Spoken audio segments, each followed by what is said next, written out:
Responding to your baby's cues means learning to understand the messages your baby is sending you. Try not to feed your baby as a way to soothe, comfort, or stop all of his various cries. It's hard to do, but when your baby is full, listen and stop feeding. Usually a baby before 12 months is very hungry. I mean, he triples his weight in 1 year, in that first year. He will never do that for the rest of his life. When a baby is not hungry or has had enough, usually he will shut his mouth, close his mouth, and turn his head. And that is a very clear signal. I mean, you can see that as a parent or as a caregiver. And you should never insist.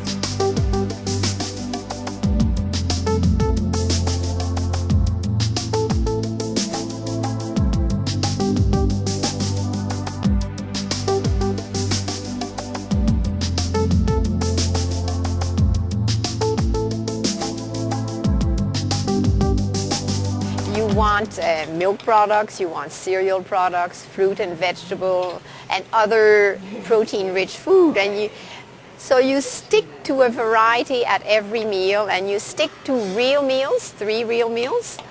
That is part of a balanced diet. I'm excited, I'm nervous. It's one of those things where it's like I know it'll be the first time that we'll ever be feeding our baby, and it'll be the only time they'll be the first. Good eating habits in my mind is eating the healthy foods. So it's like, okay, parents should be eating these healthy foods and we should be introducing them slowly to the baby. Sticking to basic foods, whole grains, good fresh fruit and vegetables, no sweet desserts, no fried foods. It's not as easy to learn to eat fresh fish once you've had fish sticks. Babies will try most foods the first time, but by the second time they'll remember and may close their mouths. You can introduce the new food at a later time, but maybe not the next day. A breastfed baby is sharing food with his mother in a very passive way. But at the end of the first year, a baby starts to enjoy having his parents eat at the same time.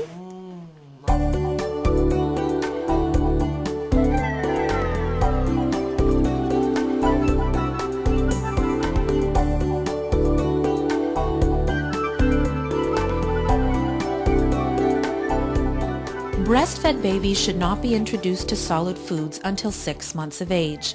Bottle-fed infants can start solids between 4 to 6 months of age. However, even after introducing your baby to solid foods, you should always feed your baby milk first, then continue with the rest of the meal. This continues until the age of 6 months. Solid foods, or another term that can be used, complementary, transitional, or weaning foods, are really foods that are anything other than breast or formula for the baby's first year of life. The introduction of solids may help to diminish reflux or spitting up in some babies. Your baby is generally ready to begin solid foods when he asks to drink more often. He cries even after breastfeeding or finishing an entire bottle. He shows an interest in what you eat. There's an increase in the number of demand feedings for 3 days or more, and he still seems unsatisfied. Anything that seems to show that the baby's growth pattern is diminishing in terms of weight for reasons that are difficult to explain may be a cue to start solid foods. Babies are usually unable to accept solids before the age of 4 months. There are several reasons why. The baby does not have full control of her neck muscles and needs to be supported while sitting up. The baby does not have a fully developed immune system, which could increase the risk of developing food allergies. The baby is unable to produce an adequate amount of saliva or does not produce enough enzymes to digest food properly. The baby does not have enough coordination in his lips or tongue to accept food, and the baby has immature kidneys, which are unable to handle too much protein. Remember, there are no advantages to starting solid foods too early. Exclusive breastfeeding for the first 6 months can decrease the risk of gastrointestinal and respiratory infections in your baby.